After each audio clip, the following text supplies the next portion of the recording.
சற்று முன் கிடைக்கப்பெற்ற மிக மிக முக்கியமான செய்தி ஒன்று வெளியாகி உள்ளது. எடப்பாடி பழனிசாமி அவர்கள் அதிமுகவிலிருந்து வெளியேறுவாரா அல்லது செங்கோட்டையன் அவர்களால் வெளியேற்றப்படுவாரா என்ற தகவல் தான் தற்பொழுது கிடைக்கப்பெற்றுள்ளது. நேற்று வரை எடப்பாடி பழனிசாமியின் பேச்சை கேட்காமல் இருந்த செங்கோட்டையன் அவர்கள் இன்று சட்டசபை கூட்டத்தொடரில் எடப்பாடி பழனிசாமி உள்ளிட்ட அதிமுகவின் எம்எல்ஏக்கள் ஓபிஎஸ், வைத்திலிங்கம், மனோஜ் பாண்டியனை தவிர மற்ற அனைவரும் கருப்பு சட்டையில் வந்துள்ளார்கள்.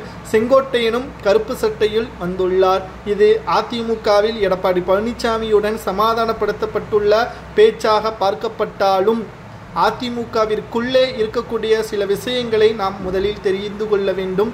எடப்பாடி பழனிசாமி அவர்கள்தான் இந்த முடிவை எடுத்தாரா என்று பார்த்தால், நேற்று செங்கோட்டையன் அவர்கள்தான் கருப்பு சட்டை அணிந்து வர வேண்டும் என்று, சட்டசபைக்குள் வர வேண்டும் என்று அதிமுகவின் உறுப்பினர்களுக்கு கூறியுள்ளார். ஏனென்றால் அதிமுகவின் அதிகாரங்கள் என்ன, அதிமுக எதிர்க்கட்சியாக இருக்கிறது, ஆளும் கட்சியினர்கள் பயப்பட வேண்டும் என்பதற்கேற்ப தமிழக தலைமை டாஸ்மாக் அலுவலகத்தில் அமலாக்கத்துறை அதிகாரிகள் ரைடு நடத்தி 1000 கோடி ஊழல் செய்யப்பட்டிருக்கிறது என்ற வழக்கையும் நீதிமன்றத்தில் பதிவு செய்திருக்கிறார்கள். அதை துறை சார்ந்த அமைச்சரோ முதல்வர் ஸ்டாலினோ விளக்கம் அளிக்காத காரணத்தினால் கருப்பு சட்டை அணிந்து வர வேண்டும் என்று செங்கோட்டையன் அவர்கள் கூறியுள்ளும் பட்சத்தில்தான் எடப்பாடி பழனிசாமி உள்ளிட்ட அனைவருமே கருப்பு சட்டை அணிந்து வந்துள்ளார்கள். இது எடப்பாடியின் தனிப்பட்ட கருத்து கிடையாது, செங்கோட்டையன் அவர்கள் எடுத்த முடிவுதான் என்பதையும் நாம் மறந்துவிடக்கூடாது. தெரியாதவர்கள் தெரிந்து கொள்ளுங்கள்.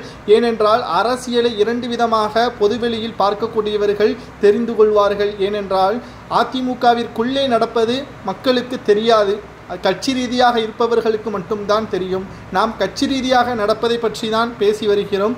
அதிமுகவின் செங்கோட்டையன் அவர்கள் தனியார் ஹோட்டலில் உள்துறை அமைச்சர் அமித்ஷா அவர்களது சந்திப்பிற்கு பிறகு தனியார் ஹோட்டலில் நிர்மலா சீதாராமனை சந்தித்ததற்கான காரணத்தை இதுவரை செங்கோட்டையன் அவர்களும் வெளியிடவில்லை, எடப்பாடி பழனிசாமி அவர்களும் வெளியிடவில்லை. ஆனால் நமக்கு கிடைக்கப்பெற்ற தகவல் என்னவென்றால், அதிமுக ஒருங்கிணைய வேண்டும், செங்கோட்டையன் அவர்களால் முடியும் என்பதற்காக மட்டும்தான் செங்கோட்டையன் அவர்களிடம் நிர்மலா சீதாராமன் பேசி பண நிதிகள் எதுவாக இருந்தாலும் தேர்தல் நேரத்தில் உதவி செய்யலாம் என்பதையும், தொகுதி பங்கீடு என்பது பாஜகவிற்கு கணிசமான இடங்கள் கொடுக்க வேண்டும், குறிப்பாக உட்கட்சியில் பிரச்சனை இருக்கக்கூடாது, பிரச்சனை செய்யக்கூடிய நபர்களை கட்சியில் ஓரம் கட்டிவிடுங்கள் என்று கூட பேசியிருக்கிறார் நிர்மலா சீதாராமன்.